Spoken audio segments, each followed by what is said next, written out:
बस और को नहीं आंदा भाई। बोलो बोलो बोलो।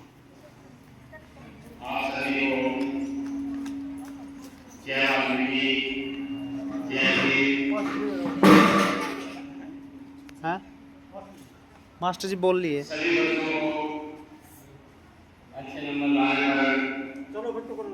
बस ले इनके बाद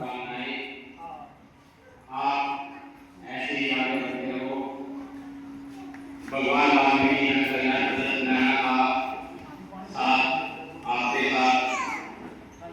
जब तक हमारे जीवन में साथ है आपके साथ ऐसे ही बना रहेगा।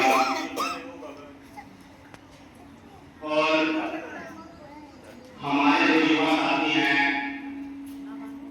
जो प्लस टू पास कर चुके हैं, जो तैयारियां कर रहे हैं, उनसे मेरी विनती है कि छोटे बच्चों का साथ दें। इनको किसी प्रकार की कोई जरूरत, किसी भी परिवार की प्रकार की कोई समस्या हो तो उसका समाधान करें। तो बच्चों हेलो, आप लोग इन तस्वीरों को देख रहे हैं, इनको जानते हो। ये जो बीच में तस्वीर रखी है ये कौन है? इसने क्या किया?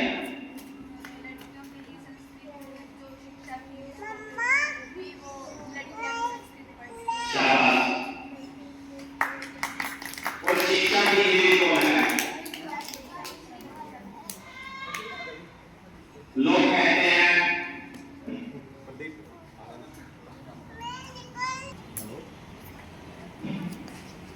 लोग बोलते हैं कि शिक्षा की देवी सरस्वती है। क्या आप लोग जानते हो कि शिक्षा की देवी सरस्वती है? क्या सरस्वती ने जो माता सावित्रीबाई फुले ने हमारे लिए किया, हमारे बच्चों के लिए किया, पूरे समाज के, पूरे हिंदुस्तान के लिए किया, क्या सरस्वती ने किया? नहीं किया। क्या कोई उन्होंने ग्रंथ लिखे? नहीं लिखे। और कोई स्कूल खोले? नहीं खोले। तो फिर सरस्वती शिक्षा की देवी कैसे हुई? माता सावित्रीबाई फुले। अभी हमारे भाई रवि ने कहा था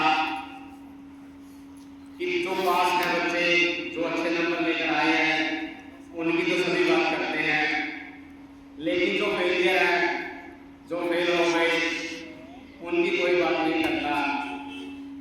माता सावित्रीबाई फुले बिल्कुल अनपढ़ थी। वो एक दिन स्कूल नहीं गई। फिर महात्मा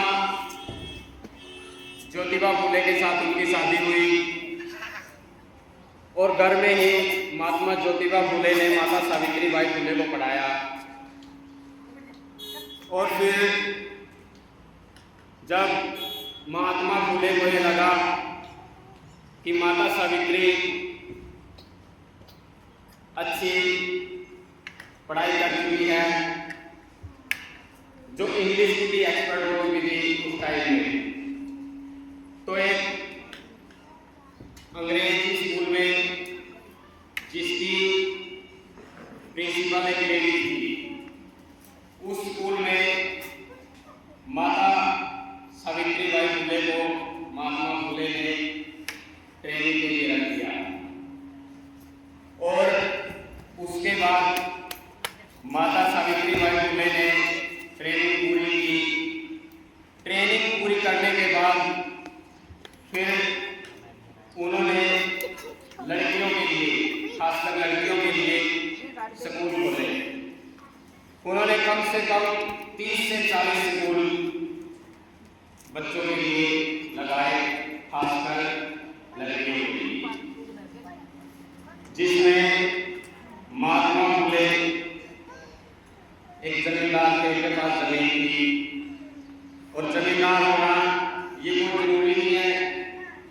किसी एक खास बिरादरी का हो। अगर हमारे पास जमीन होती तो हम भी जमींदार होते। जिसके पास जमीन है वो जमींदार है। तो महात्मा फुले ने जब उनको ये लगा कि स्कूल कम पढ़ रहे हैं तो उन्होंने अपनी जमीन बेच डाली और स्कूल खोले। और महात्मा फुले, माता सावित्रीबाई फुले, जिनकी कोई संतान नहीं थी, उनका अपना कोई बच्चा नहीं था, फिर भी इन महान हस्तियों ने हमारे लिए इतना संघर्ष किया, इतने त्याग किए कि जिस भी गली मोहल्ले से गुजरते लोग इनका अपमान करते, इनके ऊपर कीचड़ उठाते, गोबर फेंकते कि सावित्री लड़कियों को शिक्षा दे रही है। उस टाइम में लेडीजों को शिक्षा के लिए मनाई थी, लेडीजों को पैर की जुत्ती समझा जाता था, ये तो घर के काम के लिए ही है, इनको शिक्षा की जरूरत नहीं है। फिर भी माता सावित्रीबाई फुले ने संघर्ष किया, खुद का अपमान इन लोगों के हाथों करवाया।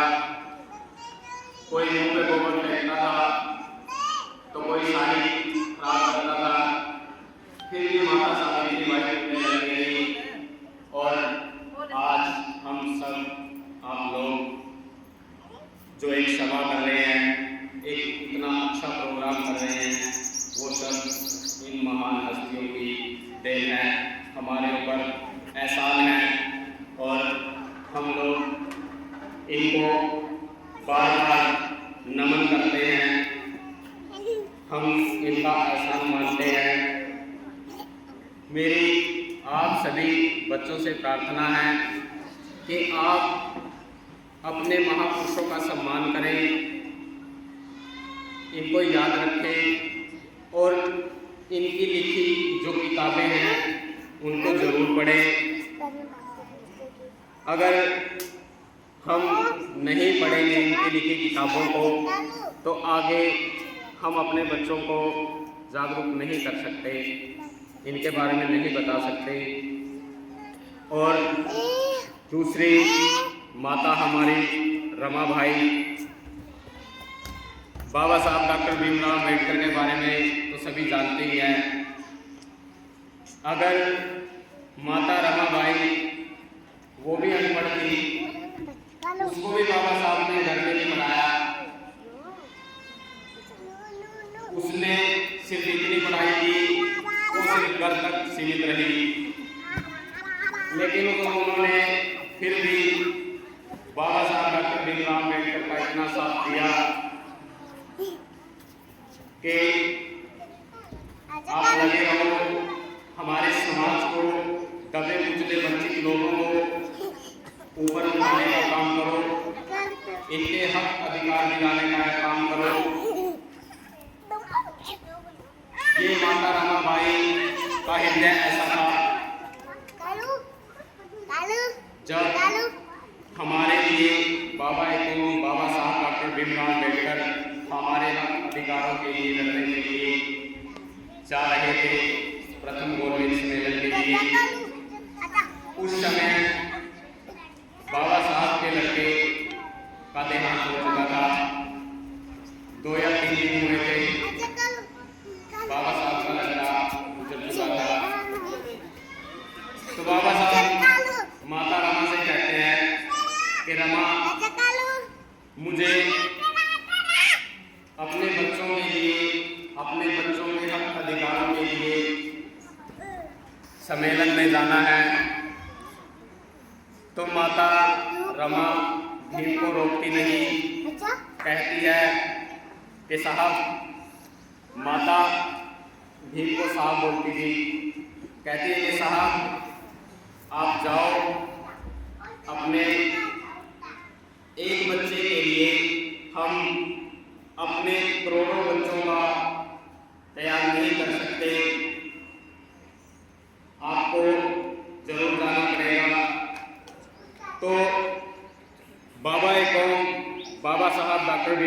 बैठकर फिर हमारे हक अधिकारों के लिए निकल पड़ते हैं और जब तक लड़े, जब तक इनके शरीर से प्राण नहीं निकल गए, तब तक हमारे लिए लड़ते रहे। ना तो किसी सावित्री ने और ना ही किसी पीर पैगंबर ने, किसी ने हमारे लिए कुछ नहीं लिखा, ना ही हमारे हक अधिकारों के लिए लड़े तो सिर्फ बाबा कौन डॉक्टर भीमराव अम्बेडकर और महात्मा फुले, माता सावित्री बाई फुले, अन्य और भी कई ऐसे महापुरुष हुए जिन्होंने हमारे लिए बहुत लड़ाइयाँ लड़ी। अगर आज का दौर हम देखें तो आज के दौर में अगर लेडीज कोई होती माता रानी की तरह, तो आज हम नहीं होते, हमें अपने अधिकार नहीं मिलते। तो ऐसी महान हस्ती बार बार सृष्टि पर पैदा नहीं होते जो सिर्फ दूसरों के लिए लड़ते हैं, अपने परिवार के बारे में बिल्कुल भी नहीं सोचते। तो ऐसी हस्तियों को बार बार नमन। आप सब भी इन महापुरुषों को याद रखें, इनको पढ़ें, अन्य किसी अडंबरों में ना जाएं। किसी ने हमारे लिए कुछ नहीं किया तो सिर्फ इन महान हस्तियों ने जो हमें सिर्फ शिक्षा का ही संदेश देते हैं। परमात्मा वाल्मीकि दयावान, जिनके लिखे ग्रंथ पावन योग, अक्षर लक्ष्य और रामायण जैसे ग्रंथ, जिनकी वजह से आज ये पूरी सृष्टि, पूरा ब्रह्मांड चल रहा है। और मैं एक बात और आप सबको बताना चाहता हूँ, परमात्मा वाल्मीकि दयावान के बारे में लोग पता नहीं क्या क्या बोलते हैं, अनाथ शनाथ कुछ भी, लेकिन जो आज के पढ़े लिखे विद्वान जो परमात्मा के बारे में गलत बोलते हैं कि उन्होंने तो राम का नाम जपा और रामायण रच दी, और आज के जो पढ़े लिखे विद्वान हैं, जिनके पास 10 डिग्रियां हैं, वो तो पढ़ चुके हैं, वो अपने कल का भी नहीं लिख सकते। और परमात्मा वाल्मीकि दयावान ने तो पूरी सृष्टि की लिख डाली। हम अभी जो अपना अगला टाइम है यहाँ से जाएंगे, उसके बारे में हमें पता नहीं है कि हम क्या करेंगे। तो हमारे समाज में एक छोटी सी कमी ये भी है कि हमें ऐसी महान हस्ती, ऐसी दिव्य शक्ति जिसका ना कोई जन्म है ना कोई मरण है, जो हर युग में पैदा हुए, प्रकट हुए, बार बार आए, किसी जिस पर भी किसी प्रकार की विविधता आई, याद किया परमात्मा को, परमात्मा प्रकट हुए। रामायण काल में भी, महाभारत काल में भी, जब भी जिसने भी याद किया तो परमात्मा प्रकट हुए। परमात्मा वाल्मीकि दयावान की शिक्षा की तरफ ध्यान दें। जिस पे धूप आएगी वो उठ के उड़ना है, जो छाम में अगर हम लोग परमात्मा वाल्मीकि दयावान के लिखे ग्रंथ पढ़ते हैं तो हमें विद्वान बनने से कोई नहीं रोक सकता। जो आज अन्य बिरादरियों के लोग, अन्य समाज के लोग विद्वान बने रहते हैं, वो परमात्मा वाल्मीकि की शिक्षा को पढ़ते हैं, पावन शिक्षा लाभ करते हैं। और हम ऐसी महान हस्ती जिन्होंने हमें अपना नाम दिया, हमारी पहचान है, हम उनको नहीं पढ़ते। हमारे ही ऊपर अन्य समाज के लोग परमात्मा की शिक्षाओं को पढ़कर हमारे ऊपर राज कर रहे हैं और ये हमारे कौम का दुर्भाग्य है जो हमारे पास ऐसी महान हस्तियां हैं, इनके पीछे ग्रंथ हैं, बाबा साहब डॉक्टर भीमराव अम्बेडकर जैसी महान हस्तियां, ऐसे रिश्ते हमारी कौम में पैदा हुए और हम इनको समझ नहीं पा रहे, इनका सम्मान नहीं करते। बहुत से लोग तो अपमान करते हैं बाबा साहब डॉक्टर भीमराव अम्बेडकर का, महात्मा फुले का, माता सावित्रीबाई फुले का, जिन्होंने खासकर लड़कियों के लिए इतने बड़े त्याग किए, बच्चों को शिक्षित करने के लिए, समाज को सुधारने के लिए। तो मेरी आप सभी से प्रार्थना है, महात्मा फुले बाबा साहब डॉक्टर भीमराव अम्बेडकर जी आगे बढ़े। महात्मा फुले की लिखी एक किताब है, उसकी कीमत भी ज़्यादा नहीं, सिर्फ 50 या 60 रुपये की आती है और जिसमें कोई ऑब्जेक्शन भी नहीं है कि लोग बोलते हैं कि मैंने ये लिख दिया, सोशल मीडिया से हो गया, ये हो गया। ऐसा कुछ भी नहीं। महात्मा फुले की लिखी बुक है, उस बुक को अपने घर पर ऑनलाइन मंगवाएं। अगर नहीं किसी को मिली तो नाम, बुक का नाम बता दो। हमारे से संपर्क कर सकता है और उस बुक का नाम है गुलामगिरी, महात्मा फुले की लिखी बुक, जो हिंदू परंपराएं, व्यर्थ आडंबरों के खिलाफ है। अगर वो बुक आप लोग पढ़ेंगे तो आपको अपने आप ही पता लग जाएगा कि हाँ, हम किस तरह